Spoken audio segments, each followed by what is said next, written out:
agressividade em casa, ou no trabalho, ou com outras pessoas. Isso pode estar presente nas mulheres também, mas é mais comum nos homens.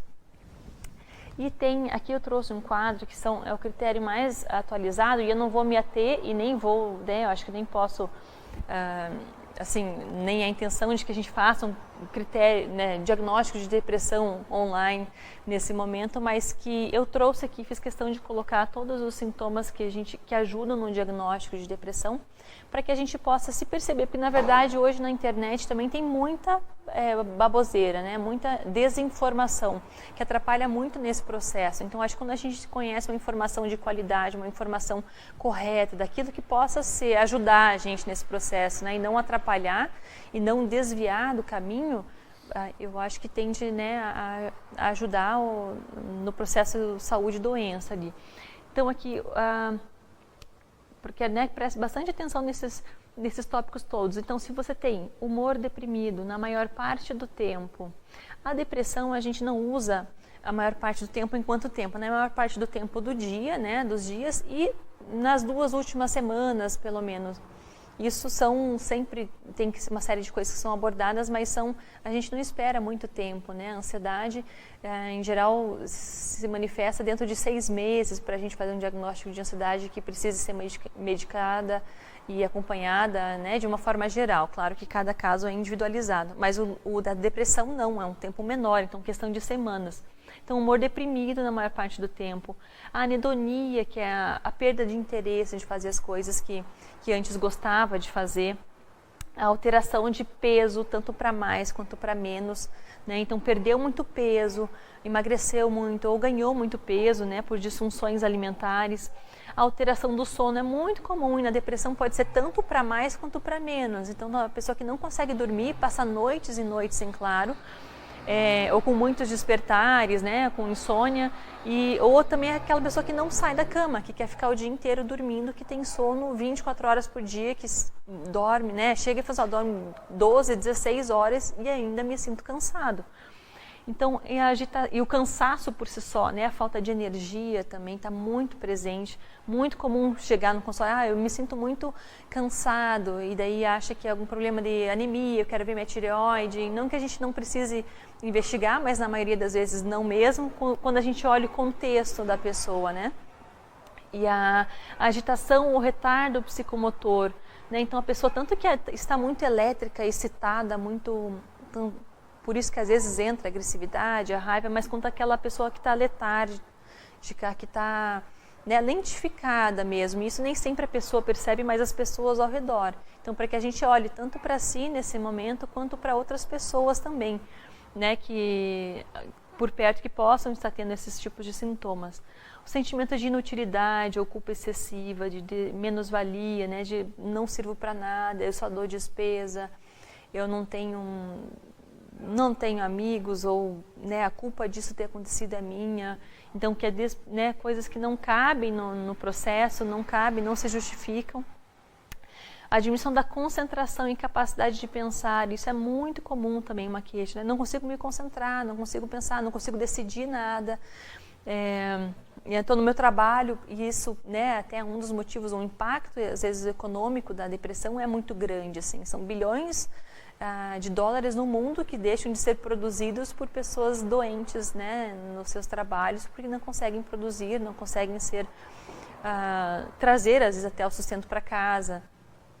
E pensamentos recorrentes de morte, que pode ou não estar presente, nem sempre significa estar atrelado a pensamentos de tirar a própria vida, de suicídio, mas que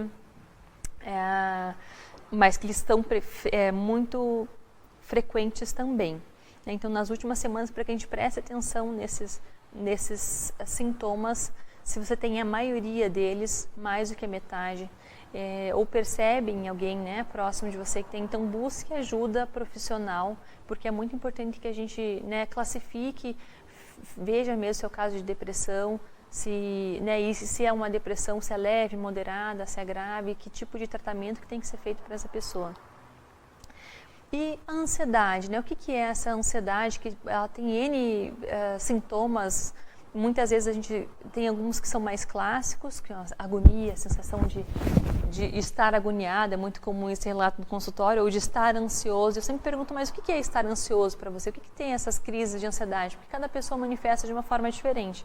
E tem os sintomas e sinais mentais e os sintomas e sinais físicos também. Né? Então, as preocupações excessivas, então o pensamento acelerado, preocupando-se sempre, né, com coisas que ainda não aconteceram, dificuldade de concentração aqui entra também, a insônia, né, o distúrbio de sono mais comum da ansiedade é a insônia justamente na maioria das vezes por conta de pensamentos acelerados, de pensamento excessivo, preocupações excessivas com coisas que não aconteceram. Né? A irritabilidade é muito presente também, medo de perder o controle, medo do adoecimento, o medo de morrer.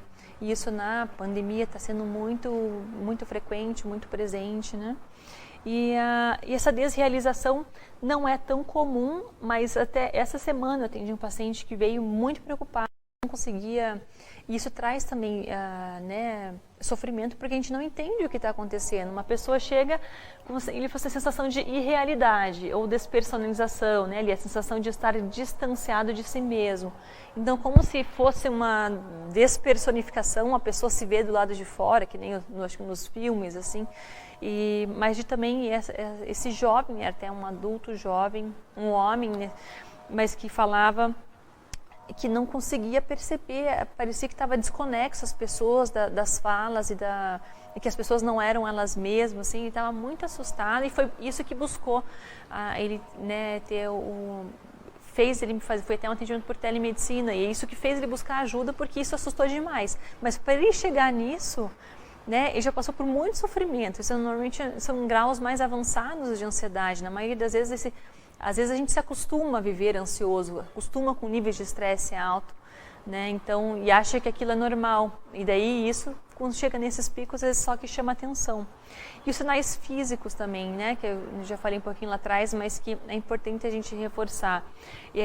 Palpitações, taquicardia e ansiedade é muito confundida com infarto, né? O medo das pessoas estarem tendo um infarto, um derrame, porque tem parestesia, amortecimento em face, amortecimento em mãos, amortecimento às vezes em todo um lado do corpo, mas também o coração acelera demais, muito tremor de mãos, sudorese intensa, que mais? Dor gástrica, epigástrica, náusea, enjoo, dor ou desconforto torácico, sensação de que está com falta de ar, que está sendo sufocado.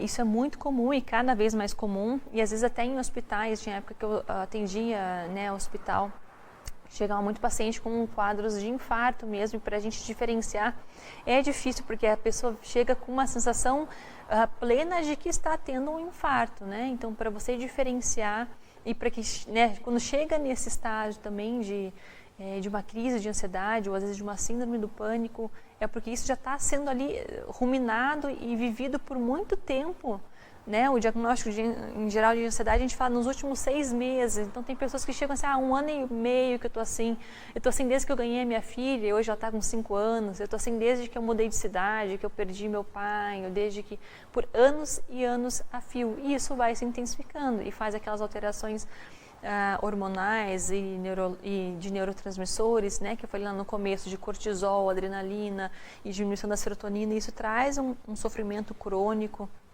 a longo prazo, assim. Então, é importante a gente não deixar chegar ali, a tensão muscular é muito comum na ansiedade, né, também fica travado, né, um sistema de alerta, assim. E o tratamento, eu não vou falar de medicamentos, né, não é a ideia aqui, mas a importância do tratamento na hora certa, né? Porque a gente vê na maioria das vezes tanto ou por parte de alguns uma banalização, porque é mais fácil tomar um remédio ao invés de tratar as causas daquela descompensação de humor, daquela ansiedade, mas também às vezes o retardo do tratamento correto por medo e por preconceito, né? Ou por achar que o remédio vai viciar, porque vai ficar dependente.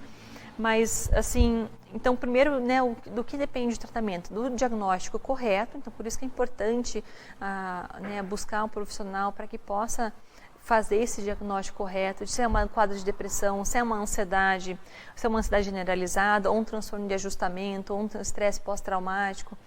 Então, nesses dois últimos, né, a terapia, em geral, é a primeira escolha, e depois, em alguns casos, a gente entra com medicamentos, mas a depressão e a ansiedade, né, em muitos casos, tem que ter o tratamento medicamentoso ali. Mas assim como a gente viu que o adoecer, estar doente, é um processo de adoecimento, a cura também é um processo.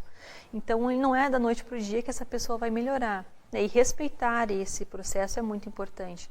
Por que eu falo isso? Porque a maioria dos medicamentos, né, dessas classes que eu falei, por exemplo, de inibidores seletivos de recaptação de serotonina, entre outros, assim, eles fazem que não são os tarjas pretas, né, que também é comumente muito falado, mas esses outros medicamentos, eles são controlados porque tem que fazer esse acompanhamento médico, né, adequado. E eles têm um tempo de ação, em geral, levam de 3 a 4 semanas para ter um efeito bom no organismo, para que se possa reavaliar e ver se essa medicação está sendo efetiva para a pessoa. Mas depois que a gente acha um remédio para a pessoa que precisa do tratamento, que a gente acha a dose daquele medicamento, o tratamento deve ser feito de 6 meses a 18 meses com aquele quadro estável. Então, em média, um tratamento de depressão e ansiedade leva de 6 meses a 2 anos. Eu sempre digo isso, é um tempo longo, né? Não é uma dor de cabeça que a gente tem, toma um remédio e melhora, mas ele também não é para sempre na maioria das vezes, mas tem que ser respeitado. Porque o que acontece? Às vezes fica anos sofrendo, né? Principalmente nos casos de ansiedade, mas a depressão também acontece, anos naquele processo de adoecimento e aquela cronificação dos sintomas vão se enraizando na pessoa, daí toma um remédio por 2 meses, fica bom e tira, e para, e não faz às vezes, o acompanhamento. Então, tem essa melhora em 2 meses, mas o teu organismo não se readequou, se reequilibrou para que ele possa continuar a caminhada depois sozinho, né? Aquela liberação e produção de neurotransmissores e de hormônios não está reequilibrada ainda. Então, a gente precisa de um tempo para que isso aconteça no teu organismo, para que você possa melhorar e ficar sem os medicamentos. Então, entender esse processo é importante. E quando for parar também o medicamento, a forma de parar o medicamento, a forma de sair desse quadro, de sair, de desmamar, né, de seguir a vida, é importante ser respeitada também. Né? Então, a cura é um processo. É um processo de cura, é um processo lento, é um processo gradativo e é bem importante a gente respeitar o tempo de cada um e fazer esse acompanhamento profissional adequado, né? Buscar de preferência, seria ideal que todo mundo tivesse o acesso, né, a psicólogos para fazer uma terapia. Tem vários tipos de abordagens, mas em muitos casos terapia cognitivo-comportamental indicada, mas tem outras muitas também. Né, e fazer buscar em si e na tua realidade também os recursos autônomos, né, o que cada um pode fazer por si mesmo para melhorar. Então, respeitar esses pedidos do corpo, né, de fazer atividade física, de ter uma alimentação balanceada, de buscar o que você pode fazer. Às vezes não pode pagar uma academia, mas pode descer do ônibus 2, 3 pontos antes do trabalho, por exemplo, para que possa caminhar alguns minutos ao longo do dia. Né, quando isso é possível. Então, tentar ver quais são os recursos que cada um tem para que isso possa ser ajustado, né, que isso que vai ajustar, vai manter a pessoa seguindo bem depois do tratamento. E também ter essa adesão ao tratamento, seja psicológico, seja medicamentoso, para que faça acompanhamento sempre com o mesmo profissional também, porque muitas pessoas acabam tomando medicamento e daí vai renovando com outras pessoas e ninguém está reavaliando. Né? Eu nunca renovo um medicamento sem saber por que está tomando, desde quando, né? Está melhor, não está melhor, porque às vezes a gente se perpetua naquilo e nem sempre aquilo já está fazendo bem, né? Às vezes teria que fazer uma troca, fazer um ajuste, fazer uma avaliação, então isso é bem importante.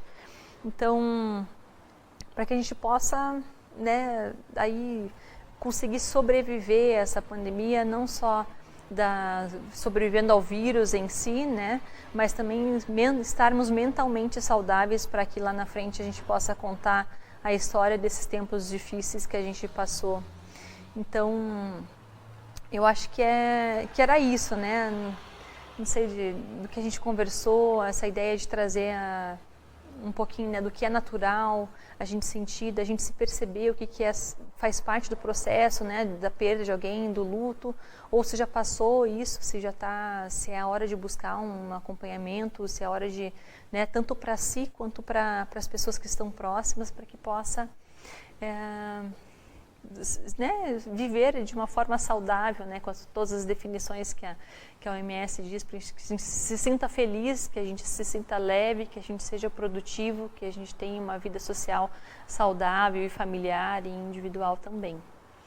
Então, eu agradeço a oportunidade de estar aqui, né, nesse espaço, da presença de todo mundo, de cada um que se disponibilizou a vir e escutar e participar desse momento.